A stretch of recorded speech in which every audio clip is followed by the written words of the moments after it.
कल माता बगलामुखी की जयंती है। माता बगलामुखी की जयंती की आप सभी सनातन प्रेमियों को बहुत बहुत हार्दिक शुभकामनाएं। हमारे इस जीवन में अनेकों प्रकार की विघ्न बाधाओं से, रोगों से, शोकों से, चिंताओं से हर व्यक्ति ग्रसित रहता है। अधिकांश लोग परेशान रहते हैं। तो बगलामुखी माता ऐसी महाशक्ति हैं जो सभी प्रकार के संकटों का शमन करने में समर्थ हैं। और यही कारण है कि माता बगलामुखी जहाँ भी विराजमान रहती हैं, उनके दाहिने तरफ हनुमान जी और बाएं साइड में भैरव बाबा विराजमान रहते हैं। और इनकी उपासना मनुष्य की क्या बात है, भगवान विष्णु ने ही प्रारंभ की।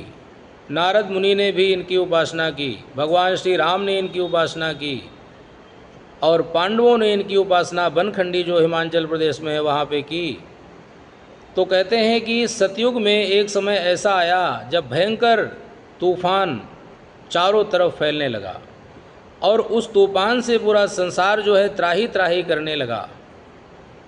तो भगवान विष्णु ने भगवान शंकर जी के पास में जाकर के कहा कि हे महादेव, इस भयंकर तूफान से आप कोई उपाय बताएं या आप स्वयं रक्षा करें। तो भगवान शंकर ने कहा कि हे विष्णुदेव, आप ऐसा करें कि आदि शक्ति की उपासना करें। तो भगवान शंकर के वचन सुनकर के भगवान विष्णु, एक हरिद्रा नाम का सरोवर है गुजरात में, तो वहाँ पर जाकर के भगवान विष्णु एकाग्र चित्त होकर के राजराजेश्वरी त्रिपुर सुंदरी ललिताम्बिका देवी की उपासना करने लगे।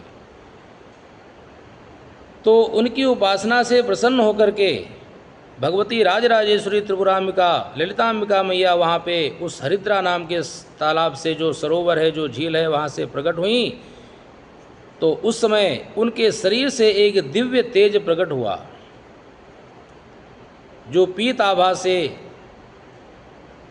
युक्त बड़ा ही तेजस्वी और पीत वस्त्र धारण किए हुए, हाथ में मुदगर और खड्ग लिए हुए और बगुले के सिंहासन के ऊपर विराजमान वो दिव्य तेजस्वी जो देवी हैं, उग्र रूप धारण करके भगवान विष्णु के सामने आई और उन्होंने कहा कि हे महाविष्णु, आपकी जो इच्छा है वो पूर्ण होगी।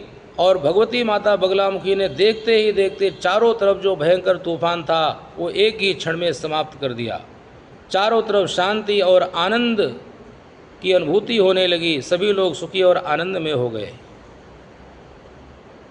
तो इसीलिए जो माता बगलामुखी की उपासना करते हैं, बगलामुखी के मंत्र की दीक्षा लेकर के उसका जाप करते हैं, बगलामुखी ब्रह्मास्त्र का पाठ करते हैं, बगला अष्टोत्तर शतनाम का पाठ करते हैं, उनके सामने शत्रु कभी टिक नहीं सकता।